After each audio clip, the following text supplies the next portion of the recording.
자, 이번 시간에는 특히나 이 동북권 뭐 일대, 특히 뭐 노도강 일대, 성북구 일대, 중랑구 일대, 뭐 금천구, 관악구 일대, 뭐 이런 지역 일대들이 지금 신고가를 갱신하고 있고 매매 금액이 심상치가 않다. 거래량도 굉장히 폭발적으로 이루어지고 있다라는 걸 우리는 아실 수가 있을 겁니다. 여러 매체를 통해서 접하시는 이런 기사거리들이 이런 노도강이나 이런 중저가 이 부동산 시장에 대부분 이렇게 초강세로 집값이 유지되고 있다는 기사를 보실 수가 있을 겁니다. 자, 왜 이렇게 이런 기사거리들이 나와 있는지에 대해서 제가 한번 현장에 나가봤습니다. 자, 잠시 후에 이경민이 간다에서 이 외부의 이 공인중개사 분들을 만나 뵈서 여러분들에게 생동감 있게 이제 시장 동향을 조금 더 설명을 드릴 텐데요. 영상을 좀 보여드리도록 하겠습니다. 굉장히 많은 부동산들을 다녔어요. 거의 뭐 한 15군데 정도로 다녔는데 인터뷰 딴 거는 한 3군데에서 땄고요. 대부분의 공인중개사 분들이 공통점으로 말씀들을 주시는 게 마찬가지 지금 이 강북 지역 일대의 아파트 가격이 굉장히 심상치가 않게 올라가고 있다. 특히나 입지가 좋고 그리고 주변에 개발 권역이 많은 지역 일대 그리고 실수요가 많은 지역 일대들이 지금 금액을 끌어올리는 상황이 나오고 있다라고 보시면 될 것 같고요. 그 이유는 잠시 후에 만나 뵙도록 하겠습니다. 자, 그럼 뉴스 기사를 한번 먼저 보도록 할게요. 자, 노도강 금강구 소형 아파트도 평균 4억 된다. 와, 평균 4억이래요. 자, 규제가 올린 집값, 도심 고가주택 대출 규제에 임대차법으로도 전세 품귀 현상이 나오고 있다. 30대 실수요 패닉 바잉이 확산되고 있다. 30대들이 지금 완전히 패닉 상태로 되어 있습니다. 자, 중소형 아파트도 7억 원을 넘겨 있는 상황이고요. 서민들 내 집 마련 어려워져 해서 아마도 지금 계속 30대, 40대들이 지속적으로 아파트를 이제 매매하고자 접근하시는 분들이 굉장히 많다. 그분들이 대부분 이렇게 금액을 많이 끌어올리는 것으로 보여지고 있습니다. 자, 7월 서울 아파트값 초강세. 여러 대책들이 나오는데도 불구하고 아파트 가격이 계속 올라가고 있다는 거 저번 주에 말씀을 드렸고 이따가 자료를 조금 더 디테일하게 좀 보여드리도록 하겠습니다. 자, 전국도 9년 3개월 만에 최대 상승을 했다. 전용 면적 59제곱평방미터 이하 신축 아파트 품귀 현상이 나타나고 있다. 제가 말씀드렸죠. 저는 소형 평수대를 계속적으로 추천을 드렸었습니다. 대형 평수가 아니에요. 실제로 올라가고 있는 데에서 대형 평수를 사면 안 되는 거예요, 사실. 미리 들어가 있었어야 됩니다. 투자는 뭐예요? 미리 들어가 있어야 돼요. 움직이지 않은 상황에서 들어가 있어야 됩니다. 그 시기는 저는 대형 평수 때는 대부분 상승기 초반에 매입을 해야지 가장 유리하다. 그리고 이 상승기 중반이 돼서 이 30평대, 이 대형 평수대가 많이 치고 올라갔을 때 그때 우리는 20평대를 매입을 했었어야 됩니다. 제가 그 시기 때 뭐 2년 전, 1년 전에 계속 20평대를 얘기했습니다. 막 비웃으신 분들이 굉장히 많으세요. 제가 얘기했죠. 30평대와 원래 20평대가 갭 차이가 거의 없어요. 하락기 때는. 근데 상승기 때 이 대형 평수들이 많이 못 올라간 대형 평수들이 금액을 막 치고 올라간 겁니다. 그래서 20평대와 갭 차이가 굉장히 많이 벌어진 거고 현재. 자, 이 갭 차이, 벌어진 갭 차이를 20평대가 지금 메꾸고 있다는 얘기예요. 반드시 20평대가 메꿀 수 있다라고 저는 얘기를 드려왔는데 그게 사실상 지금 계속 유지되고 있고 지금 시작점이 되고 있다라고 보시면 될 것 같습니다. 자, 주요 매물 14억 9천에서 15억 선에서 거래되고 있고 20평대가 대형이요 중소형도 가격 치솟고 있다라고 기사에서 나오고 있습니다. 강북 20평대 신축 아파트도 약 15억 선. 와, 이제는 뭐 20평대도 뭐 대부분 30평대 완전히 뒤쫓고 있습니다. 강북 아파트 전세가 평균 4억 원 돌파했다. 전세가 4억이 어디 있습니까? 이제 4억 원 구경도 못 합니다. 예전에는 3억대가 굉장히 많았고요. 4억대는 정말 좋은 아파트 다 잡았어요. 근데 지금은 4억대는 아예 보질 못합니다. 이제는 5억대 시대가 나오지 않을까 그렇게 보고 있어요. 서민들 전세살이도 팍팍해졌다. 뭐 전세 대출이 나와야 전세를 가죠. 뭐 대출도 안 나오는데, 그죠? 자, KB부동산 강북 14개 구 아파트 평균 전세 가격 4억 180만 원이다. 4억대다 평균이. 와. 임대차 3법 본격 시행. 본격 시행을 했는데 전세는 소멸되고 있고 4년마다 전세값 급등 우려가 또 조짐이 보일 것 같다. 그래서 앞으로 전세가는 폭등할 가능성이 있다라는 기사겠죠. 그래서 이렇게 뉴스 기사거리를 봤는데요. 자, 이렇게 어느 지역에서 매매 금액이 올라가고 있는지, 그리고 전세가가 올라가고 있는지 매매 지수와 전세가의 지수를 한번 알아보도록 하겠습니다. 서울 아파트 매매 지수를 한번 보도록 하겠습니다. 한국감정원 자료를 좀 띄워와 봤는데요.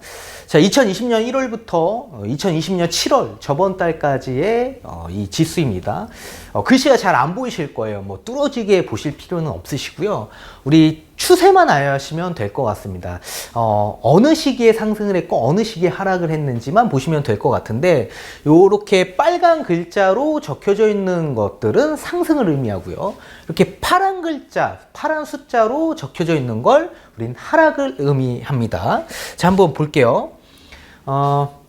2020년 1월 달에 상승을 했어요. 대부분 상승했습니다. 뭐 강남 일대뿐만 아니라 모든 서울에 있는 지역들이 다 집값이 올라갔다. 자, 2020년 2월 기준으로 보시면요, 이때도 마찬가지 상승을 했고요. 2020년 3월도 마찬가지 이 상승장이 유지가 됐었습니다. 근데 다만 웃긴 건 뭐냐면, 우리 여기 강남, 서초, 송파 일대, 요 일대는 대부분 언제까지? 요 5월달까지는 하락을 유지했어요. 하락을. 서초, 강남, 송파구, 강남 3구는 대부분 이 상반기, 2020년 상반기까지는 하락폭을 계속 유지를 했었다. 그리고 2020년 4월 기준에서 상승과 하락이 공존했습니다. 그래서 대부분 상승과 하락이 공존했던 시기가 있었고요. 5월달 기준에서요, 대부분 하락폭을 키웠었습니다. 그래서 하락장이 왔었던 시기였고요. 그러니까 단기 조정이 찾아왔다라고 보시면 될 것 같아요. 근데 이때 뭐 금천구나 구로구 일대, 또 관악구 일대는 조금 상승을 했었던 시기였고요. 자, 5.6 부동산 대책이 나왔는데 그 대책 이후부터 갑작스럽게 또 집값이 올라가기 시작합니다. 이때부터 또 상승을 유지했던 시기가 있었고요. 자, 강동구를 제외하고서는 대부분 다 상승을 했고요. 2020년 7월 6.17 대책과 7.10 부동산 대책이 나오고 난 이후부터 이 상승 폭이 굉장히 많이 컸다.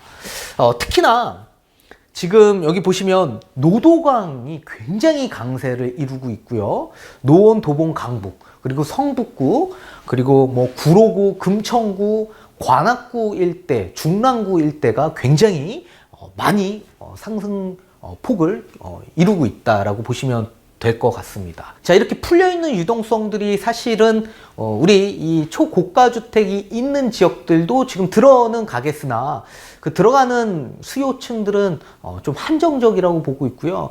대부분의 이 거래량이 많이 터지고 있는 지역 일대들은 이렇게 노원, 도봉, 강북, 성북구, 중랑구 일대 또는 관악구, 금천구, 구로구 일대, 이렇게 중저가 지역 일대로 유동성들이 계속 들어가고 있다라는 걸 우리는 계속 보실 수가 있을 겁니다. 앞으로 이 지역 일대의 집값은 굉장히 강세 시장으로 흘러가지 않을까 그렇게 보여주고 있습니다. 자, 그럼 한번 또 다음 지수를 한번 보도록 하겠습니다. 이번에는 서울 아파트 전세가율 통계를 한번 보도록 하겠습니다. 마찬가지 뭐 한국감정원 통계를 좀 갖고 와봤는데요. 2020년 7월 기준이고 이 중위 가격, 이 중간 아파트 중간 가격의 이 전세가율과 하위 아파트와 상급 아파트를 다 평균화한 이 평균 전세가율을 한번 갖고 와봤는데요. 오차 범위가 그렇게 크지는 않습니다. 근데 중위 가격을 보셔야지 조금 더 현실적인 전세가율을 보실 수가 있다라고 말씀을 좀 전해드리고 싶고요. 자, 한번 볼게요. 대부분 전세가율은 상승기 때는 제가 생각할 때는 50% 선까지 내려앉습니다. 상승기의 가장 큰 특징은 전세가율이 굉장히 낮게 형성된다. 전세가가 별 변동이 없고 집값이 올라가니까 매매 금액이 상승하죠. 그러니까 대부분 매매 수요로 접근을 합니다. 이게 벌어지고 있습니다. 제가 생각하는 하한선은 최대 50%예요.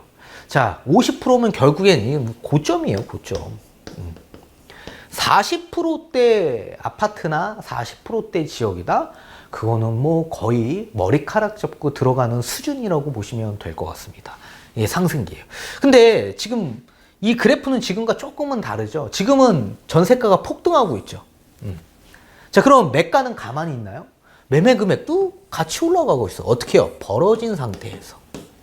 결국엔 상승기에는 항상 전세가율이 낮게 형성된다. 낮게. 이게 가장 큰 특징이에요. 자, 그리고 반대로 하락기에는 전세가율이 반드시 좁혀지게 되어 있습니다. 좁혀지다 보니까 전세가율이 높다라는 얘기예요. 자, 하락기에는 당연히 매매 금액이 하락할 수밖에 없을 겁니다. 뭐 이렇게 공급적인 부분, 그리고 이런 뭐 미분양 같은 또 심리가 꺾이기 때문에 또 집값이 떨어질 수밖에 없겠죠. 이 반대로 전세가는 폭등할 수밖에 없습니다. 폭등할 수밖에. 매매가가 떨어지다 보니까 전세 수요로 접근하시는 분들이 굉장히 많아지는 시점이 하락기다. 하락기. 자, 그리고 이렇게 3기 신도시나 서울의 유휴부지 이런 공공분양을 하는 곳에 청약을 기다리시는 분들은 다 전부 다 어디로 들어가죠? 당연히 전세로 들어가겠죠. 무주택에서. 그러니까 전세가 폭등하는 거예요. 그리고 기존의 2년 전세 계약 기간이 계약갱신 청구권제로 인해서 4년으로 늘어났습니다. 그러면 2년이 더 매물이 잠길 수밖에 없겠죠. 그죠? 자, 그러다 보니까 전세가가 폭등하는 계기를 맞이할 수밖에 없을 겁니다. 이게 반드시 좁혀집니다. 제가 생각하는 상한선은 80%예요. 최대 80% 이상까지도 올라가는 아파트들이 굉장히 많습니다. 특히나 강북 지역 수도권 일대는 뭐 80% 이상도 올라가기 때문에 이렇게 전세가율이 올라간다. 이건 결국엔 뭐예요? 이 저점이란 얘기예요. 자, 그러면 지금도 상승기임에도 불구하고 전세가율이 원래는 뭐여야 돼요? 전세가율이 낮아야 되는데 반대로 전세가율이 올라가는 지역이 있을 겁니다. 그런 지역은 상승기임에도 전세가율이 올라간다? 그거는 실수요가 굉장히 강한 지역이고 실수요가 굉장히 강한 아파트라고 보시면 됩니다. 자, 그러다 보니까 올라가는 데 있어서는 굉장히 지지부진하게 올라갈 수는 있어요. 다만 그런 아파트나 그런 지역 일대는요, 하락기가 접어들었을 때는 굉장히 큰 장점으로 부각될 수밖에 없을 겁니다. 가격의 낙폭이 굉장히 현저히 적다. 그런 지역들을 어딘지 한번 볼까요? 자, 여기 보시면 지금 현재 대부분 50%대입니다. 그리고 우리 송파나 강남구 일대는 지금 다 40% 선에서 놀고 있어요. 그리고 용산도 마찬가지고요. 이런 데는 거의 다 대부분 다 고점이다라고 보시면 될 것 같은데, 반대로 65% 이상이 되는 지역 일대들이 있습니다. 그런 지역 일대는 중랑구, 성북구, 강북구 일대, 그리고 구로구 일대, 금천구 일대, 관악구 일대는 대부분 다 65% 이상이 되고 있습니다. 특히나 여기 보시면 중랑, 성북, 강북구가 굉장히 강세입니다. 자, 이런 지역 일대는 뒤늦게 올라가고요. 매매 금액이 현저히 안 올라가다가 뒤늦게 힘을 받아서 뒤늦게 올라갑니다. 대부분 상승기 후반장에 많이 올라가는 이런 추세를 보이고 있고요. 또 하락기가 접어들었 봤을 때는 실수요가 강하기 때문에 전세가가 굉장히 높다라는 건 실수요가 굉장히 강하고요. 또 매매 금액이 현재 많이 올라가지 않다라는 건 실수요가 강해서 매물들이 손쉽게 이렇게 손바뀜이 없다라는 얘기입니다. 자, 그러다 보니까는 하방 경직성이 굉장히 강하다, 하락기 때. 그래서 낙폭이 거의 없다. 그래서 좀 안정적이고 보수적인 이런 투자 방식이나 이렇게 지금 현재 실수요로 접근하시는 분들은 이런 지역 일대로 보시는 게 가장 현실적이고 좋은 지역과 좋은 아파트를 보실 수 있다라고 말씀을 드리고 싶고요. 지금 이런 지역 일대는 지금 들어가도 늦지 않았다라고 말씀을 전해드리고 싶습니다. 자, 그럼 이런 지역에 지금 현재 강북 지역, 아까 앞선에 우리가 뉴스 기사를 보신 것과 같이 강북 아파트 지금 굉장히 신고가를 갱신하고 있고 집값이 굉장히 많이 올라가고 있고 전세가도 굉장히 올라가고 있다. 자, 이 가운데 제가 앞선에 설명드린 것과 같이 전세가율이 굉장히 높은 지역 일대는 하방 경직성도 강하고 뒤늦게 올라간다고 했습니다. 그거와 같이 일맥상통하는 거죠. 자, 그럼 제가 직접적으로 현장에 나가봐서요. 현장의 지금 분위기는 어떤지에 대해서 공인중개사 분들을 많이 만나서 인터뷰를 한번 따봤습니다. 굉장히 많이 돌아다녀 봤습니다. 그래서 인터뷰에 나오는 곳들은 3군데밖에 안 되지만 제가 실질적으로 계속 임장을 거의 10군데 이상은 다 다니면서 조사를 해봤기 때문에 대부분 다 의견들이 동일하다라는 걸 좀 알아두시고 영상을 참조하셨으면 좋겠고요. 자, 그럼 본격적으로 영상 한번 알아보도록 하겠습니다. 자, 한번 가보실까요? 이경민 전문가님 나와주세요. 네, 안녕하세요. 반갑습니다. 이경민의 간다의 이경민입니다. 자, 여기는 갭투자의 성지 성북구 기름 센터피스 앞에 나와 있습니다. 제가 이렇게 나와 있는 가장 큰 이유는 지금 현재 노도강 일대에서 금액이 계속 신고가를 달리고 있고 호가 그리고 전세 가격도 워낙 높게 나와 있는 상황에서 인근 공인중개사 분들의 이제 말씀을 조금 전해드리고자 제가 여기 현장에 나와 봤고요. 여기 보시다시피 지금 굉장히 깔끔하게 다 정비되어 있습니다. 그래서 워낙 잘 되어 있고 미아 사거리역까지 도보권으로도 이용 가능한 아파트 단지고요. 자, 그러면 왜 이렇게 이 기름동 일대에서 금액이 계속 올라가고 있는지 한번 알아보도록 하겠습니다. 자, 그럼 다 함께 가보시도록 하겠습니다. 렛츠고! 가시죠. 안녕하세요. 네, 반갑습니다. 안녕하세요. 네, 자기소개 한번 부탁드릴게요. 네. 저희는 네미아 센터피스 단지 내 상가에 있는 탑부동산입니다. 아, 그러시구나. 아무튼 몇 가지 질문을 좀 얘기를 드릴 텐데요. 네, 좀 말씀 나누도록 할게요. 지금 여기 오시는 분들의 네. 대다수가 네. 실수요가 많이 유입되고 있는 건지 아니면 투자 수요가 많이 유입되고 있는 건지가 좀 궁금하거든요. 여기는 실입주가 많아요. 아, 그래요? 투자 수요보다는? 예. 학군도 그렇고 교통, 이런 편의시설들이 좋아서 실거주 목적이 많아요. 그러면은 장인 뉴타운과 비교했을 때 이 기름 뉴타운은 이제 롯데캐슬이 들어오면 마지막 기름 뉴타운에 이제 장식하는 그렇죠, 건데 그렇죠. 예. 그럼 이제 끝물이 아닐까라고 예. 생각하시는 분들도 계시는데 예. 장인 뉴타운과 기름 뉴타운을 비교했을 때 예. 어떤 점이 좀 차이가 있을까요?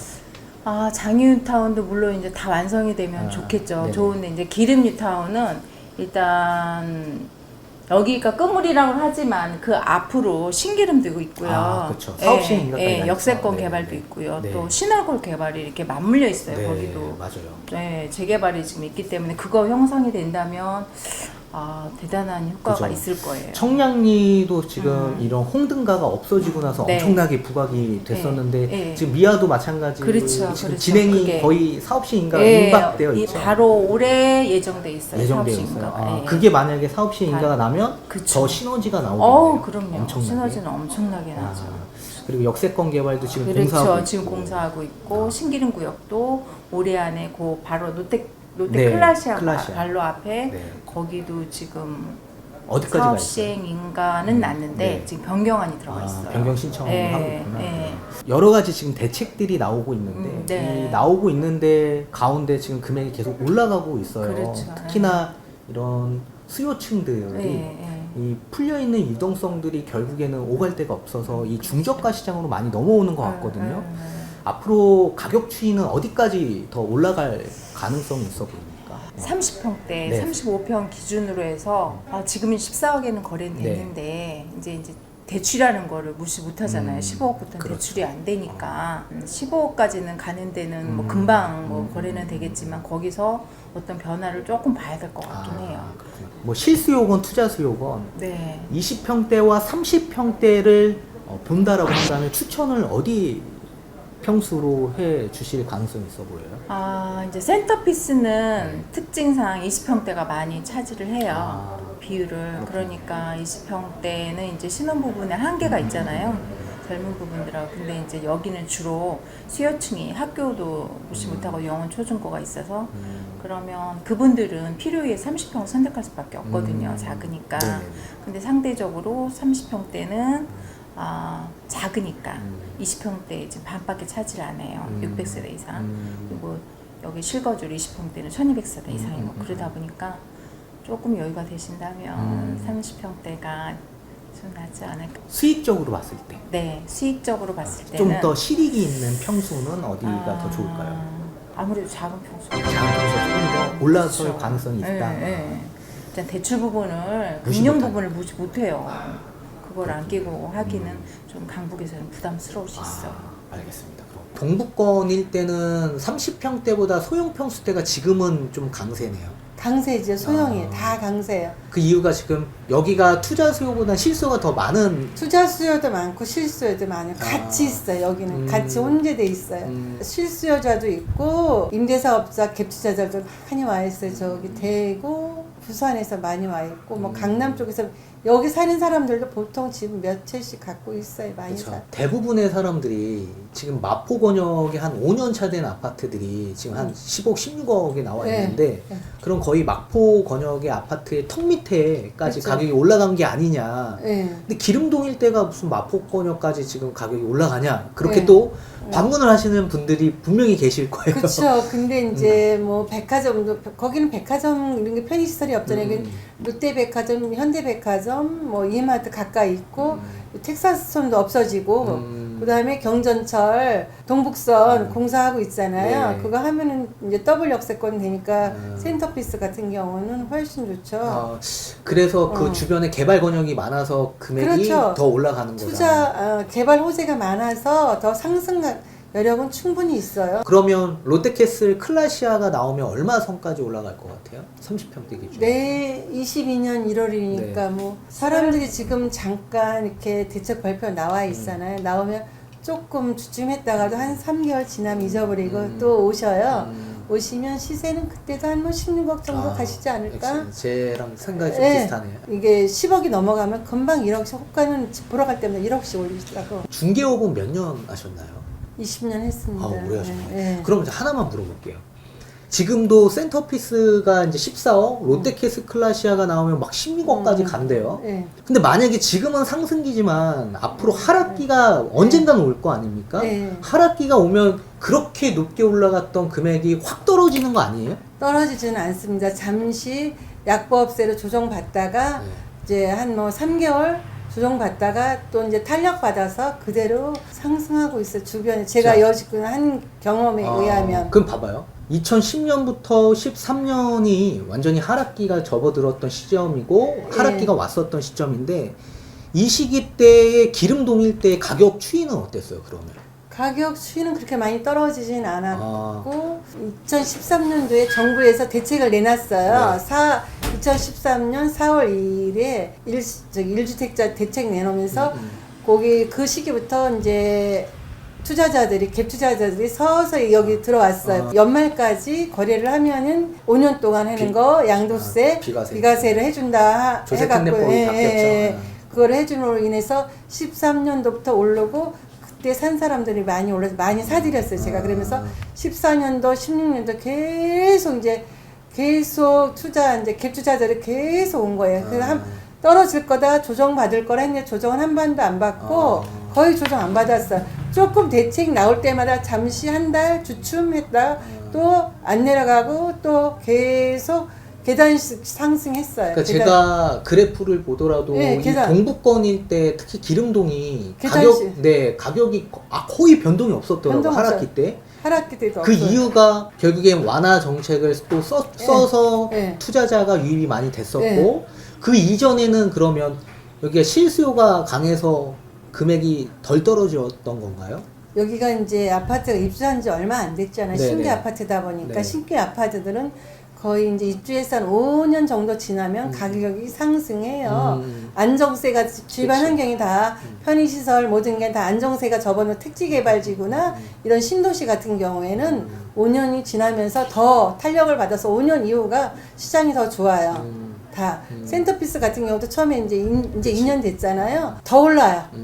지금은 이렇게 했지만 더 오른다고 봐요. 제가 보면 새 아파트 다른 데도 제가 부동산을 오래 했기 때문에 다른 거 하면서 보면은 택지개발지구가 항상 5년 지나면 그 이상 더블로 그냥 아무 적이 없이 가더라고. 요즘에 워낙 동북권이 뜨거워요. 뭐 노원, 도봉, 강북도 뜨겁지만 성북구가 정말 뜨거운 것 같아요. 가장 뜨겁다고 할 수 있죠, 이쪽에서는. 그래서 금액이 막 올라가고 있는 추세인데 지금 규제가 나오는데도 불구하고 예. 올라가고 있는 이유가 뭘까요? 일단은 여기가 뉴타운 지역이고요. 네. 그리고 이 기름 역세권 주변으로 개발 호재들이 많아요, 사실은.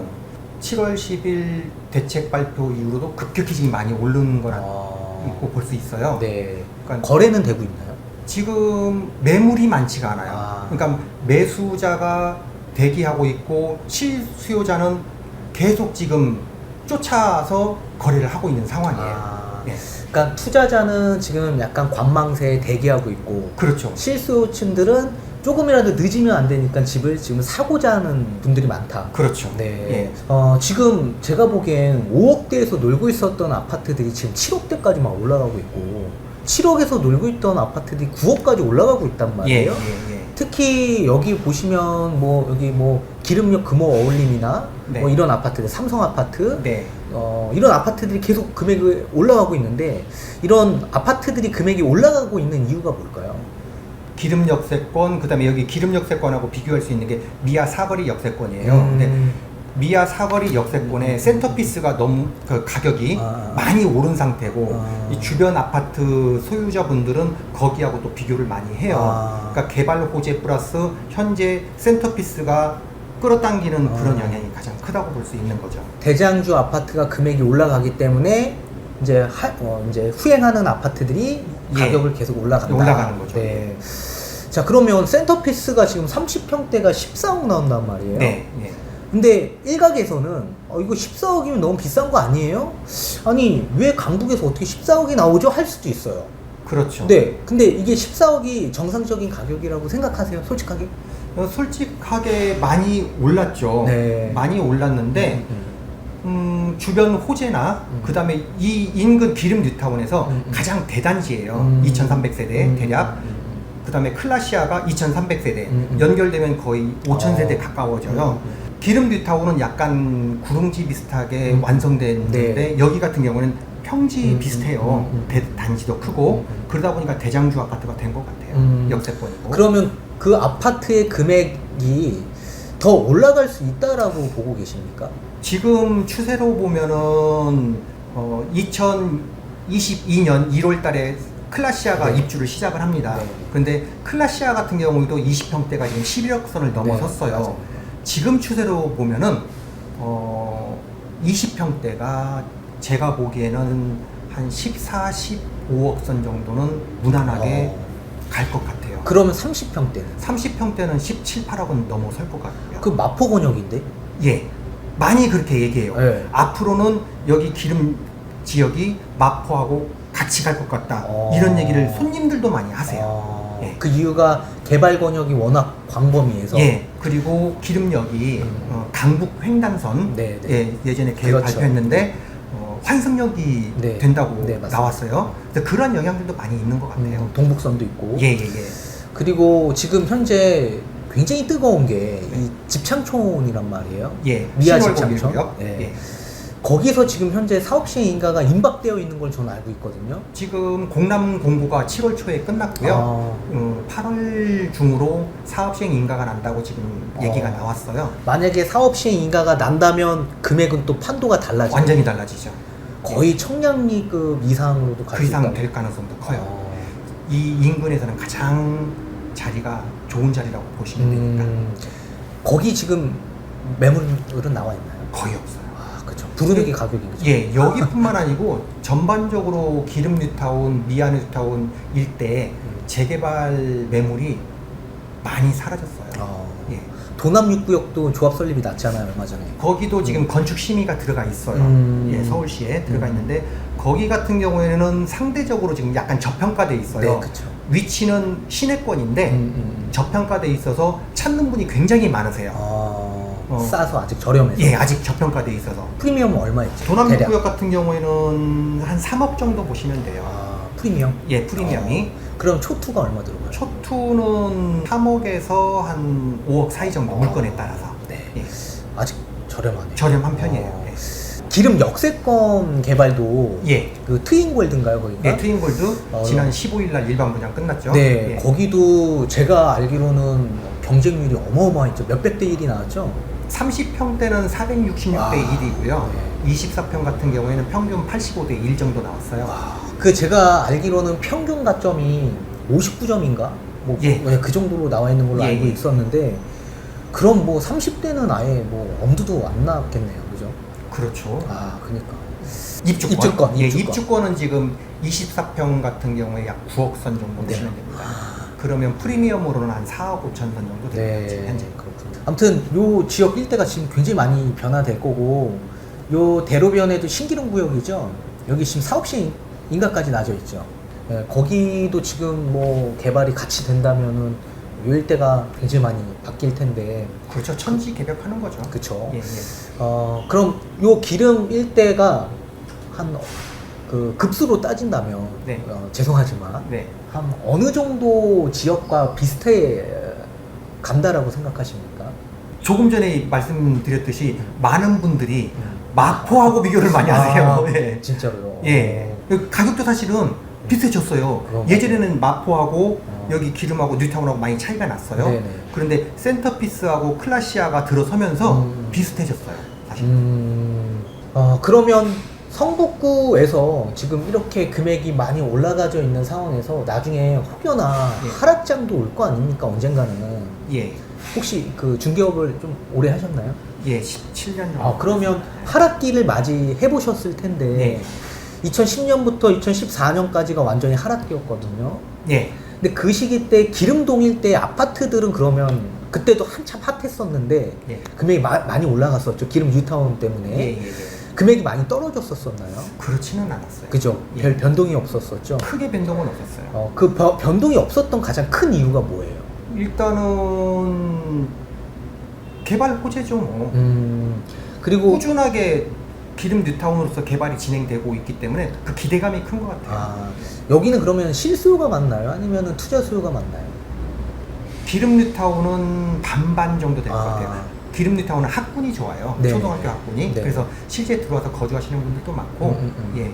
그러면 여기 뒤에 있는 뭐 동부 센트레빌이나 기름역 금호올림이나 예, 예, 예. 이런 아파트들은 뭐 수요가 어떻게 분산이 되죠? 실수요가 많죠. 실수요가 조금 예, 더 많다. 예, 예. 그런 데에서도 지금 금액이 계속 올라가고 있는데 올라가고 있죠. 얼마 선까지 보고 계세요? 지금 현재 제가 알기로는 20평대 막 8억, 30평대가 막 9억대, 뭐 10억 언저 가까이 가고 있는데. 예, 예. 그런 아파트들은 얼마 선까지? 주변 아파트요? 네네. 그래도 지금 현재 시세에서 1, 2억은 더 올라갈 수 있다. 여유 있게 올라가지 않을까 그런 생각은 해요. 그럼 사실은 금호나 도남 삼성이나 여기 도남 동부나 네. 아니면은 옆에 그 대림 이편한 네, 세상 네. 이런 데가 구축 뭐 10년, 20년 된 아파트들이에요. 근데 그런 아파트들이 아직은 많이 저평가 좀 된 것 같아요. 왜냐하면 기름 역세권을 반경으로 개발 호재를 보면 뉴타운 쪽보다는 저평가가 많이 돼 있다고 보면 그래서 돼요. 수요가 그쪽으로 지금 많이 몰리고 있다. 예, 상대적으로 약간 저렴하기 때문에. 저렴하니까. 그래서 예. 그 아파트에서 그러면 금액이 조금 더 올라갈 가능성이 좀 더 많겠네요. 많죠. 예. 알겠습니다. 그러니까 지금 현재는 기름 뉴타운을 사시는 것도 좋은데 약간 자금이 부족하다고 하면 조금 전에 말씀드린 대림 이편한 세상 2차 아파트예요. 예, 아니면 금호 올림 뭐 이런 아파트는 뭐 10년 이내니까 뭐 괜찮다고 생각해요. 거의 신축급이니까. 예예예. 자, 그러면 하나만 더 물어볼 텐데 지금의 이런 상승장은 언제까지 갈 거라고 생각하세요? 얼마 전에 7월 10 부동산 대책을 발표하면서 아 너무 세다. 7월 10. 예예예. 주춤하겠다 이런 생각을 했어요. 음. 왜냐하면 뭐 취득세가 사실 그렇죠. 넘쳐나게 충격을 줬어요. 네, 8% 12%가 지금 매물이 하나씩 나와 보면 실수요 위주로 겁 없이 거래가 돼요. 아, 실수로.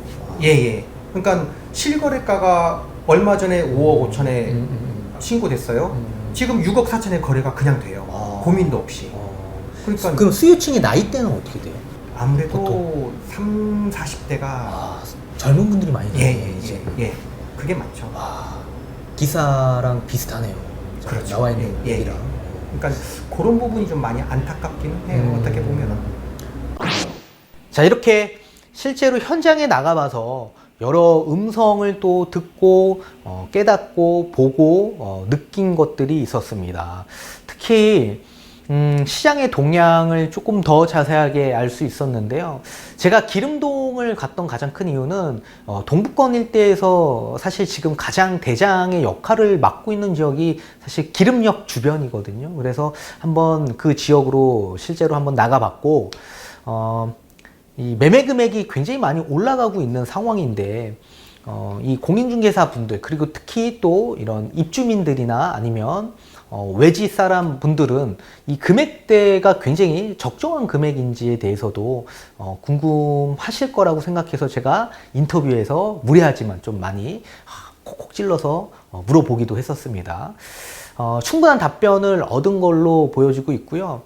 특히 지금 뭐 투자 수요 같은 경우에는 취득세가 중과가 되기 때문에 조금은 아직까지는 관망세에 있다라고 보시면 될 것 같고, 특히 이제 실수요 시장으로 이제 완전히 전환되는 시점에서 30대와 40대가 그동안 매매 가격이 올라가는 것만 지켜봤던 그런 분들이 지금 추격 매수, 지금 조금이라도 늦었지만 지금이라도 집을 사야 되는 게 아닐까. 지금 집을 사지 않으면 영영 집을 사지 못한다라는 생각이 좀 많이 지배하는 것 같습니다. 그래서 좀 대출을 많이 받아서라도 내 집 한 채만큼은 좀 마련하자라고 해서 청약 가점이 안 되시는 분들은 대부분 다 포기하고 아마 매매 수요로 다 접근하시는 것 같습니다. 자, 그리고 25평이 지금 완전히 품귀 현상입니다. 25평이 아예 없어요. 아예 없고 지금 30평대는 접근하기에는 조금 부담스럽고 그래서 20평대가 아직도 저평가되어 있다라고 보신 분들이 굉장히 많은 것 같습니다. 그래서 실수요 입장에서는 조금 적은 평수라도 금액이 조금 더 맞고 대출도 조금 더 많이 나오는 20평대로 접근하시는 것 같고요. 지금 20평대는 완전히 품귀 현상이에요. 아예 매물 자체가 실종되어 있는 상황이기 때문에 매물이 완전히 씨가 말려 있는 상황이고요. 특히나 뭐 기름역 일대 뭐 구축이나 아니면 뭐 이렇게 뭐 기름역 금호 어울림이나 아니면 저기 뭐 센터피스 뭐 이런 신축급 아파트는 25평이 완전히 뭐 씨가 말랐습니다.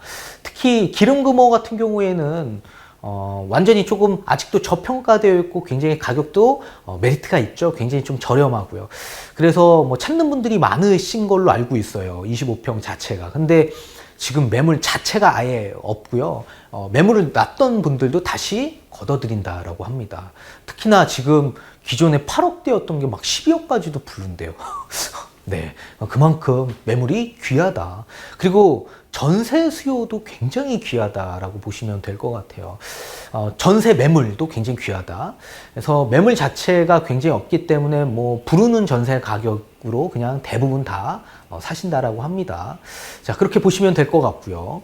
주변에 뭐 개발 권역 일대들이 워낙 광범위하다 보니까 그런 개발 권역이 광범위한 이런 강북 지역 일대들은 계속적으로 이 유동성들이 들어올 가능성이 매우 높아 보인다. 특히나 우리 참여정부 시기에도요, 마지막 마지막까지 이 포텐이 터진 곳들이 이제 대부분 성북구 이런 노원, 도봉, 강북구 지역 일대였거든요. 그래서 대부분 오갈 데가 없는 이 유동성들이 그나마 조금 더 저렴한 중저가 시장 쪽으로 접근하는 이런 수요층들이 많아지는 시기가 지금이지 않을까 그렇게 보고 있고, 예전에도 그래 왔기 때문에 앞으로도 이 강북 지역의 강세가 계속적으로 유지될 것으로 보여지고 있습니다. 아무튼 오늘 이렇게 여러분들 제가 임장을 통해서 현장감을 좀 전해드렸고요. 실수요, 실거주하는 목적이신 분들은 저는 뭐 아직도 저평가되어 있는 곳들은 거주하셔도 괜찮다라고 보고 있습니다. 아직 뭐 9억이 넘어가지 않는 아파트들은 아직도 저평가되어 있다고 보고 싶고요. 지금 서울의 중위 가격이 이미 9억을 다 넘어서 있는 시기입니다. 그래서 그 점 유의하고 접근하실 필요가 있다라고 보여주고 있습니다. 아무튼 오늘은 여기까지 말씀드리고요. 자, 다음 시간에도 이경민이 간다에서 한번 또 만나 뵙도록 하겠습니다.